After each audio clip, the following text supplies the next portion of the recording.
Seguimos en el encuentro entre las 3 Cortes regionales de Derechos Humanos del mundo que se reúnen aquí en la Corte Interamericana de Derechos Humanos en su sede en el Tribunal en Costa Rica.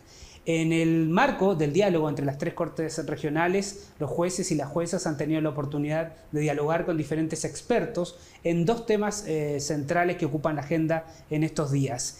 Por un lado, el tema de independencia judicial y por otro lado, el tema de cambio climático y el derecho a un medio ambiente sano como un derecho humano. Y en ese marco estamos recibiendo el día de hoy en Corte IHTV y le damos la bienvenida a la señora Nikki Reisch. Ella es la directora del Programa de Cambio Climático y Energía del Centro para el Derecho al Medio Ambiente Internacional. Ms. Reisch, welcome to Inter-American Court of Human Rights TV. Thank you very much.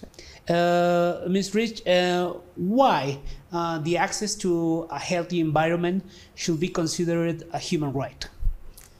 It's a great question, and I think the answer lies in just how fundamental a healthy environment is to every other right that we have and enjoy, and that our lives and our existence as individuals and communities on this planet is really fundamentally intertwined with our surroundings, with our environment. We are part of nature. We are not apart from it. And we have a right as individuals and communities to ensure that we can live and have clean air and water to breathe.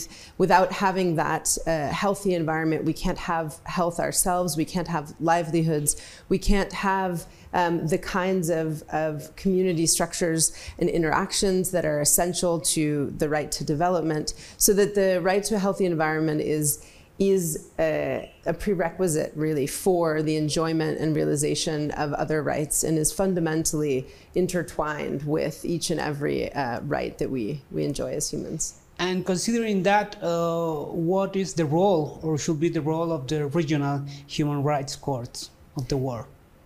Well, I think they play a critical role, all of these regional courts in the Americas, in Europe, in Africa, in creating standards and enforcing those standards to ensure that there is a protection and promotion of rights that is harmonized throughout the regions where they operate, and they serve as beacons to identify what considerations governments around the world need to give to the rights of their peoples, and why and how they need to be respecting and protecting the environment for present and future generations. And I think the courts play a critical role in ensuring access to justice and accountability. They are incredibly valuable as forums in which individuals and aggrieved community members can come to seek justice, but they also have a broader reach than just the cases that are before them in helping to develop progressively the norms and legal principles that provide signals to courts and other bodies and institutions around the world, but more importantly than that, educate and provide a foundation for legislators and for policymakers, for the public, about what their own rights are that they can defend, and how choices about how we use resources and how we govern ourselves can be consistent with our fundamental rights as human beings, individuals, and community members, living in harmony with nature as part of it, presently and in the future to come. A final question about that. Now we are in the dialogue among the 3 regional courts. Why is it important that the 3 regional courts share their experience working in the access to a healthy environment as a human right? Well, just in the course of these last 2 days in the dialogues, it's become really clear that there's a tremendous amount of cross-fertilization and learning that can happen between the regions, that each region, because of its unique circumstances and the political differences, the historical differences, brings a new perspective and different enrichment to the development of the law. And then we can see how there can be leapfrogging and the evolution of certain legal principles across across the oceans, literally between these regions.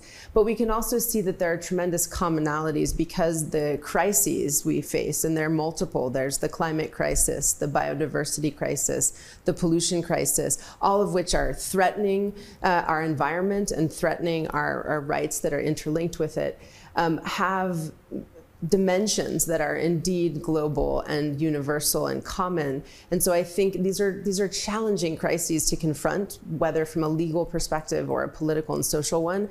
And so having this community of practice across the courts is incredibly valuable to encourage each institution to play a really groundbreaking and progressive role in extending, expanding, and evolving human rights in the world.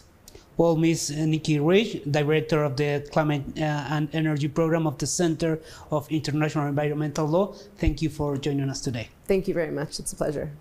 Y a ustedes les invitamos a seguir con nuestra programación en nuestra señal en streaming y también en nuestro centro de contenidos audiovisuales. Muchas gracias.